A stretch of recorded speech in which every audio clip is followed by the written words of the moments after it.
नमस्कार दोस्तों आज की ये कहानी उन लोगों के लिए है जो अक्सर गुस्से में रहते हैं। आज की इस कहानी को सुनने के बाद आप गुस्सा करना छोड़ दोगे। तो चलिए शुरू करते हैं इस कहानी को। बहुत पुरानी बात है। एक गांव में एक व्यापारी रहता था। उसकी एक बड़ी सी दुकान थी। उस व्यापारी की आमदनी इतनी थी कि गांव में सबसे ज्यादा अमीर वही था। हर आदमी उस व्यापारी से बहुत अच्छे से बात करता था। वह व्यापारी दिन रात खूब मेहनत करता और बाकी समय में पूजा पाठ भी करता।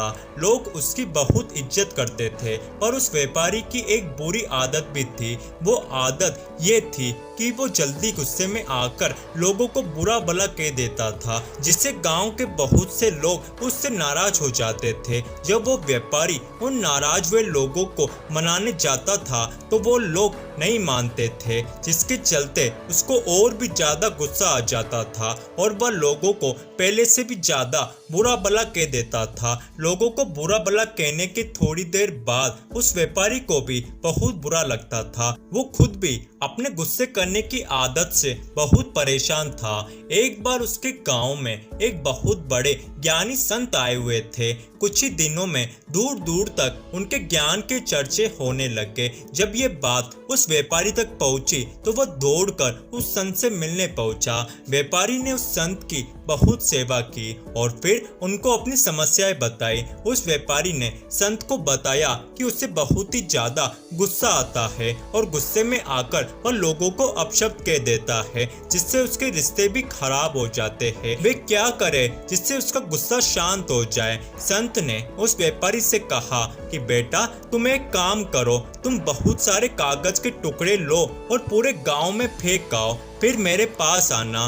व्यापारी बिना सोचे समझे दिन भर कागज के छोटे छोटे टुकड़े पूरे गांव में फैला देता है और फिर संत के पास पहुंच जाता है। संत उस व्यापारी से कहते हैं कि बेटा, मुझे तुम्हारी समस्या का समाधान मिल गया है। बस तुमको अब एक काम और करना है। वो काम ये है कि जो तुमने कागज के टुकड़े गांव में फैलाए थे, उन सभी कागज के टुकड़ों को फिर से इकट्ठा करके यहाँ ले आओ। अपनी समस्या का समाधान पाकर व्यापारी बिना कुछ सोचे समझे उन कागज के टुकड़ों को इकट्ठा करने पहुंच जाता है। बहुत देर तक कोशिश करने के बाद उस व्यापारी को यह समझ में आता है कि ये काम करना तो नामुमकिन है। वह दौड़कर संत के पास जाता है और संत से कहता है कि हे गुरुदेव, आपने जो मुझे काम दिया है वो तो असंभव है। मैं चाहकर भी उसको पूरा नहीं कर सकता। उस व्यापारी की ये बातें सुनकर संत मुस्कुराते हैं और उस व्यापारी से कहते हैं कि बेटा,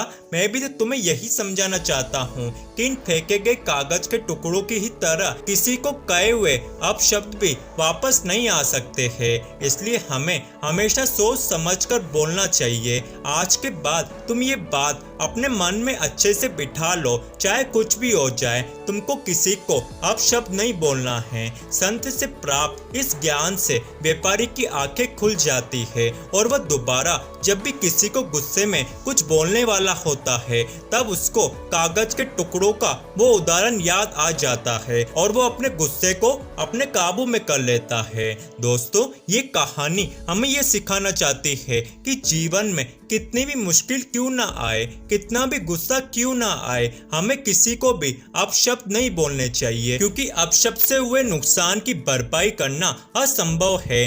गलत शब्दों से किसी को भी ठेस नहीं पहुंचानी चाहिए। गुस्से में बोले गए गलत शब्दों से हमारे रिश्ते भी खराब हो जाते हैं। इसलिए हमें हमेशा सोच समझकर सही शब्दों का चुनाव करना चाहिए और अपने गुस्से पर काबू रखना चाहिए।